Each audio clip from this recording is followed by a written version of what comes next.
तो मेष राशि के जातकों के लिए या फिर मेष लगन के जातकों के लिए शनि देव रूल करते हैं 10th और 11th हाउस को। ये दोनों ही हाउस हमारे स्टेटस, हमारे कैरियर और हमारी डिजायर से जुड़े हुए हैं। ये सैटर्न के नेचुरल हाउस है और सैटर्न पिछले साल आपके 12th हाउस में ट्रांजिट कर गए थे। आपकी 7.5 शुरू हो गई थी अगर हम चंद्र राशि से देखें, और अगर हम लगन से देखें तो सैटर्न आपके 12th हाउस में आ गए थे, जो कि किसी भी एंगल से अच्छा ट्रांजिट नहीं माना जाता है। 12th हाउस आपकी ना मेंटल हेल्थ से जुड़ा है, आपके माइंडसेट से जुड़ा है, आपकी स्लीप से जुड़ा है, आपके एक्सपेंसेस से जुड़ा है, और उस फोर्स को वो डिनोट करता है ना जो हमारे टैलेंट को सरपास करती है। कई बार ऐसा होता है ना कि आपके अंदर हिचक आती है, वो कॉन्फिडेंस की कमी होती है, खुद के ऊपर विश्वास नहीं आता है। ये सब ना 12th हाउस के थ्रू ही होता है। तो सैटर्न जो कि नेचुरल मेलेफिक प्लैनेट है, जो समय के कारक है, जो मिजरी के जो प्लैनेट है, जो रिप्रेजेंटेटिव है, वो जब 12th हाउस में आते हैं तो आदमी का कॉन्फिडेंस टूट सा जाता है, खुद से उसका भरोसा खो सा जाता है। आसपास का भी जो एनवायरनमेंट है ना वो सपोर्ट नहीं करता है, कंडीशंस ऐसी बनने लगती हैं, सिचुएशंस ऐसी खड़ी हो जाती हैं कि हम हार मानने लग जाते हैं। तो ऐसी ही कुछ घटनाएं आप लोगों के साथ अब तक हुई होगी। जनवरी, फरवरी, मार्च वैसे भी आप लोगों के लिए काफी भारी गया था। मेष राशि वाले या मेष लगन वाले ना काफी समय से जद्दोजहद से गुजर रहे हैं, लेकिन अब शनि आ जाएंगे रेवती में, अब कुछ बेहतर होगा। जी हाँ, और यहाँ पे देखिए शनि अकेले काम नहीं करेंगे आपकी बेहतरी के लिए।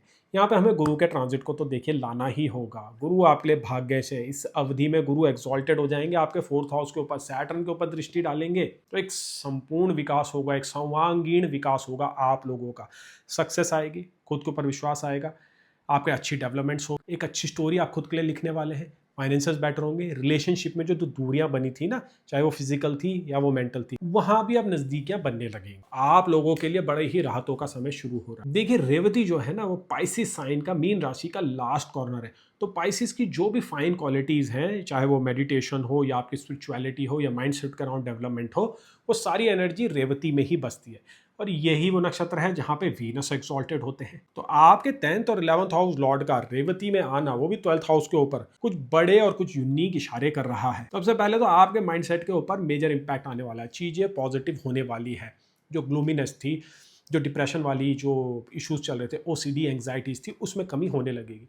खुद के ऊपर से विश्वास आपका जगेगा। देखिए सैटर्न आपके 2nd house of income, speech और वैल्यूज को भी देख रहा है, वहां पे भी कुछ कमियां हुई थी, आपको वाणी दोष भी हो रखा था। और सैटर्न आपके 6th हाउस को भी देख रहे हैं, तो एक अननेसेसरी अग्रेसिवनेस, एनिमीज के द्वारा इश्यूज, लीगल केसेस, जेलेसी भी आपको प्रभावित कर रही थी। सैटर्न आपके 9th हाउस को देख रहे हैं, तो आपके लक को उन्होंने ऑब्सक्योर कर दिया था। सैटर्न की दृष्टि 9th हाउस में जो एक डिवाइन इंटरवेंशन है ना, उसको कुछ समय के लिए रोक देती है, बाधा क्रिएट हो जाती है।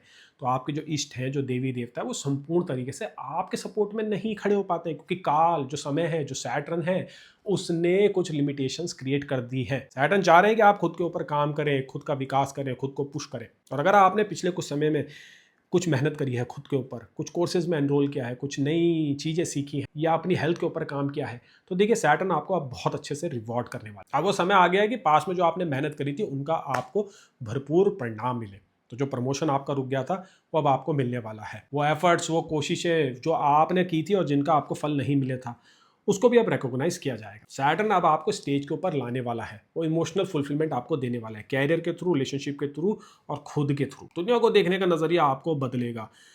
रेवती नक्षत्र बहुत ही एक स्पिरिचुअल नक्षत्र है। सैटर्न यहाँ पे आते ही आपके माइंडसेट में बदलाव करेगा, पहले से ज़्यादा आप मेहनत करने लग जाएंगे, सही दिशा में आप जाने लगे। और सबसे जरूरी बात, एनवायरनमेंट भी आपको सपोर्ट करने लगेगा। कई बार हम मेहनत करते हैं लेकिन एनवायरनमेंट हमारा सपोर्टिव नहीं होता है, घर से सपोर्ट नहीं मिलता है, स्पाउस हमें दरकिनार कर देता है, वर्क स्पेस में सीनियर्स हमें इग्नोर करने लग जाते हैं, कलीग हमसे जेलिस होने लग जाते हैं। अब वो स्थितियां बननी बंद हो जाएगी, अब चीज़ें बहुत नॉर्मल तरीके से चलेंगी।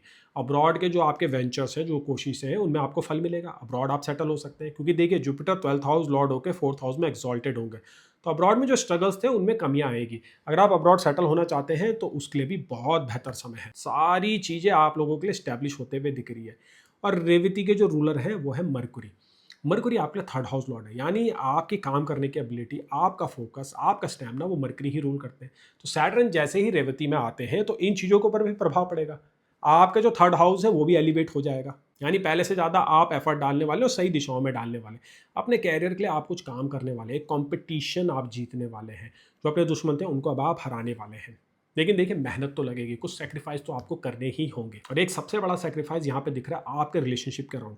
आप अपने परिवारजनों के साथ ज़्यादा समय व्यतीत नहीं कर पाएंगे। इस समय में आप काफ़ी बिजी होने वाले हैं और वो जरूरी भी है। कुछ सेक्रीफाइसेस किए बिना आपको अच्छे रिजल्ट्स नहीं मिलेंगे। लेकिन ये उन लोगों के लिए थोड़ा डिफिकल्ट हो जाता है जिनका 7th हाउस थोड़ा वीक होता है, वीनस वीक होता है, जुपिटर वीक होता है और स्पाउस थोड़ा सा अंडरस्टैंड नहीं करता है। वहां पे स्ट्रगल्स देखिए बढ़ने लग जाते हैं, क्योंकि अगर आपका स्पाउस आपकी स्थिति को नहीं समझता है तो नेचुरल सी बात है इसका असर आपकी प्रोडक्टिविटी, आपके फोकस और आपके फ्यूचर प्लान्स के ऊपर भी पड़ने लग जाता है। यानी कुछ पॉसिबिलिटीज ऐसी हैं कि फैमिली में कुछ इश्यूज हो सकते हैं, खासकर उन लोगों के लिए जिनके हॉरोस्कोप में 7th हाउस और 4th हाउस अफ्लिक्टेड स्टेट में है, या फिर 8th हाउस के ऊपर भी सीवियर अफ्लिक्शन हो रखा है। क्योंकि 7.5 के फेज में आपके जो वीकेस्ट पॉइंट है हॉरोस्कोप के, स्पेशली रिलेशनशिप के अराउंड, स्पाउस के अराउंड, वो भर के सामने आने लग जाते हैं। लेकिन एक पॉजिटिव होप यहाँ पे ये है कि जुपिटर जो आपके सबसे ऑस्पिशियस प्लैनेट है, आपके 9th हाउस लॉर्ड, आपके भाग्य से इसी ड्यूरेशन में एक्सॉल्टेड हो जाएंगे आपके 4th हाउस के ऊपर।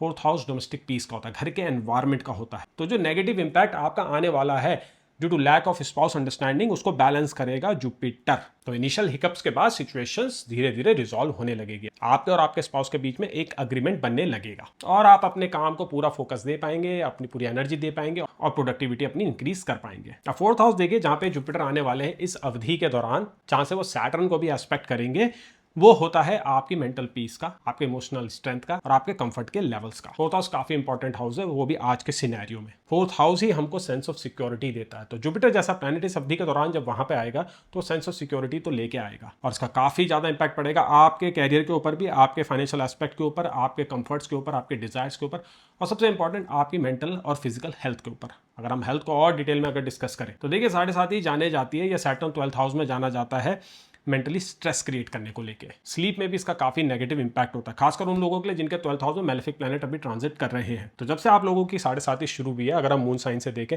और जब से आपके सैटर्न 12th हाउस में आए हैं, अगर हम असेंडेंट साइन से देखें तो स्ट्रेस, खर्चे और फिजिकल वीकनेस और उसी के साथ साथ काम में मन ना लगना, प्रोक्रेस्टिनेशन और लेजीनेस आप लोगों की जरूर बढ़ गई होगी। आपका माइंड नेगेटिविटी की तरफ और बायस होने लग जाता है, हर चीज के अराउंड आपको फियर क्रिएट होने लग जाता है। अब ये नक्षत्र परिवर्तन आपको यहाँ पे हेल्प करने वाला है। सेम टाइम जुपिटर का एस्पेक्ट जो 4th हाउस से पड़ेगा एक्सॉल्टेड स्टेट में, वो तो और बेहतर रिजल्ट लेके आएगा। अब आप मेडिटेशन की तरफ ध्यान देंगे, आप ट्रिप्स में करने जाएंगे, फ्रेंड्स के साथ घूमेंगे, फैमिली के साथ घूमेंगे। एक्सपेंडिचर बढ़ेगा लेकिन वो मीनिंगफुल पर्पस के लिए होगा। खुद के ऊपर आप ध्यान देने वाले, खुद के ऊपर खर्चा करने वाले हैं, अपने अपीयरेंस पे आप चेंज लेके आएंगे, कुछ ऐसे बदलाव करेंगे अपने एनवायरमेंट के ऊपर, अपने फर्नीचर के ऊपर, अपने घर के ऊपर, गाड़ी के ऊपर, जिससे आपको कंफर्टेबल और जिसके साथ साथ आपको एक सेंस ऑफ सिक्योरिटी महसूस होगी। काफी हद तक उम्मीद है कि काफी लोग इस पीरियड के दौरान वॉचेस के ऊपर काफी जो है इन्वेस्ट करने वाले हैं। कुछ एक ऐसी चीज आप वेयर करने वाले हैं या घर में रखने वाले हैं जिसको देख के या जिसके एहसास से आपको कॉन्फिडेंस आएगा। तो बोलते ना कि आर्टिफिशियल एनवायरनमेंट आप क्रिएट करते हैं, कुछ ट्रिगर्स ऐसे क्रिएट करते हैं जिनसे आपका कॉन्फिडेंस इंक्रीज होता है। कुछ वैसी चीजें आप लोग अपने लिए करने वाले हैं, कुछ ऐसे साधन आपको मिलने वाले हैं, कुछ ऐसी गाइडेंस आप लोगों को मिलने वाली है। तो अगर आप एंग्जाइटी, स्लीप रिलेटेड इश्यूज या ओसीडी या डिप्रेशन से ग्रसित हैं तो इस ड्यूरेशन में आपको काफी हेल्प मिलने वाली है। और इसमें सैटर्न अकेले काम नहीं करेंगे, इसमें जुपिटर का भी काफी इन्फ्लुएंस रहेगा। जुपिटर एक्सोलेशन का वीडियो मैं बहुत जल्द काफी डिटेल में आगे बनाने वाला हूं, तो अगर आप चैनल में नए हैं तो चैनल को सब्सक्राइब कीजिए, क्योंकि बहुत जल्दी काफी डिटेल में वीडियोस आने वाले हैं जिसमें एरीज के बारे में काफी जानकारी दी होगी। और अगर अभी आप फिजिकल हेल्थ से ग्रसित है, कोई इशू आपको परेशान कर रहे हैं, कुछ का आप ट्रीटमेंट ले रहे हैं, कुछ खर्चे हो रहे हैं, तो वहां पर भी आपको अच्छे रिजल्ट मिलने वाले हैं। सैटर्न आपके खर्चों में देखिए कुछ तो लगाम लेके आएगा, खासकर जो हेल्थ के ऊपर हो रहे हैं, जो फिजूल खर्ची जो हम बोलेंगे, और आपकी बॉडी की हीलिंग एबिलिटी बढ़ने लग जाएगी, खासकर 2 जून के बाद से। क्योंकि देखिए जुपिटर का सपोर्ट बहुत जरूरी है किसी भी प्रकार की हीलिंग में, किसी भी प्रकार की रिकवरी में। सैटर्न 12th हाउस में थोड़ा बायस्ड हो जाता है, आदमी को जो है बेड पे ही रखता है, हॉस्पिटल जैसी विजिट्स ज़्यादा होने लग जाती है, मेंटली काफ़ी परेशान कर देता है। तो इस अवधि में सैटर्न को ऊपर जुपिटर का एस्पेक्ट ही आपको हेल्प करने वाला है। तो 2 जून से रेडी हो जाइए, रिकवरी का पीरियड शुरू हो रहा है। लेकिन रेमेडीज भी करना जरूरी होगा, बिना रेमेडीज के पूर्णतः रिजल्ट्स भी नहीं मिलते हैं, खासकर उन लोगों के लिए जिनकी महादशा 6th हाउस से कनेक्टेड है, 8th हाउस से कनेक्टेड है, या नवमांशा में उनका महादशा या अंतरदशा लॉर्ड डेबिलिटेड है। तो रेमेडीज में आप क्या कर सकते हैं, अधिक मास चल रहा है, ज़्यादा से ज़्यादा श्री हरि की पूजा कीजिए। जुपिटर आपके 9th हाउस लॉर्ड है, जितना ज़्यादा आप श्री हरि की पूजा करेंगे जुपिटर आपको अच्छे रिजल्ट देंगे। सेम टाइम अपने जुपिटर को स्ट्रेंथ भी दे सकते हैं येलो बैरल पहन के इंडेक्स फिंगर में, और आप उसको सिल्वर मेटल में पहन सकते हैं। गोल्ड की ऐसे कोई खास जरूरत नहीं होती है, सिर्फ स्टोन ही मैटर करता है। ज्योतिष क्वालिटी का होगा तो जरूर वर्क करेगा, मेटल कोई भी हो सके तो इस पीरियड के दौरान आप विष्णु सहस्त्रनाम का पाठ भी करें। अगर नहीं कर सकते तो एटलीस्ट उसको सुनिएगा। तो सुबह उठ के आप विष्णु सहस्त्रनाम का पाठ जरूर सुनिए, हो सके तो उसको करिए भी या किसी से करवाइए, क्योंकि आगे जो जुपिटर का एक्सोलेशन होने जा रहा है और सैटर्न जो है रेवती नक्षत्र कर रहे हैं, एक यूनिक पीरियड आप लोगों के लिए शुरू होने वाला है। 12th हाउस के ऊपर डबल ट्रांजिट का इंपैक्ट हो रहा है। 12th हाउस हमारे माइंड सेट से रिलेटेड है, हमारी ग्रोथ में बड़ा मेजर रोल प्ले करते हैं, हमारी ट्रांसफॉर्मेशन में इंपॉर्टेंट रोल प्ले करता है 12th हाउस। और जो लोग अब्रॉड से कनेक्टेड है या अब्रॉड से जिनका बिजनेस है, एक्सपोर्ट है, इंपोर्ट है, जो सेटल होना चाहते हैं, वहाँ पे भी 12th हाउस का डबल ट्रांजिट काफ़ी मीनिंगफुल होने वाला है। और 7.5 का पीरियड आप लोगों का चल ही रहा है, जो जाना जाते हैं कुछ संघर्ष कराने के लिए, कुछ डेवलपमेंट्स कराने के लिए, ट्रांसफॉर्मेशन देने के लिए। तो ज़्यादा से ज़्यादा इसकी पॉजिटिव साइड में रहने के लिए रेमेडीज़ कीजिए, एक सर्टेन लाइफ स्टाइल को फॉलो कीजिए, अच्छी हैबिट्स डालिए और एक स्ट्रिक्ट रूटीन भी फॉलो कीजिएगा। अपने मनमानी से आपको अच्छे रिजल्ट्स नहीं मिलने वाले हैं। In order to gain something you have to do something. तो मैं आशा करता हूँ कि शनि का ये नक्षत्र परिवर्तन आप लोगों को अच्छे से अच्छे रिजल्ट दे। और इस अवधि के दौरान जो बाकी ट्रांजिट भी हो रहे हैं, जो आपके लग्नेश राशि लॉर्ड है मार्स है, जो भी पॉजिटिव आर्क आप लोगों के लिए लेके रखे हैं, आपको रिक्वायर्ड करेज दे। आपके कोई भी क्वेश्चन है, कोई भी सवाल है, आप नीचे से कमेंट सेक्शन में लिख सकते हैं। आपको कंसल्टेशन चाहिए तो आप मुझे व्हाट्सएप कर सकते हैं, आप मुझे ईमेल भी कर सकते हैं। तो चलिए आगे बढ़ते हैं, जानते हैं अगली राशि का हाल, जो कि है वृषभ राशि।